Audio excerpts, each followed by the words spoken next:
Frącik wybierał się na wczasy i przed tymi wczasami poszedł sobie do sklepu kupić bryle, takie ciemne.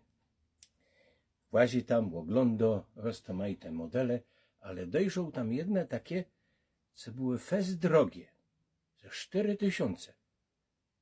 Ja pytam, pani, takie drogie? Ja, bo one są specjalne. No co tam specjalne, tak samo wyglądają. Niech pan se obejrzy, no i uzno. Frącik wziął oblek, okulary, wejrzał na nie, patrzy się goło. Zdjął, obleczono. Zaś goło. Ja je chcę.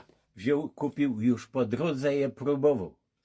Ale w końcu przyjechał do domu, oblekł okulary, włazi do izby, patrzy się, a jego baba goło, sąsiad też goły. Ściągał okulary, patrzy się goło, sąsiad też goły. Zaś obliko goły, zaś obliko dopiero on by cię wziął. Tela kasy, że w dół, a już się zrypały.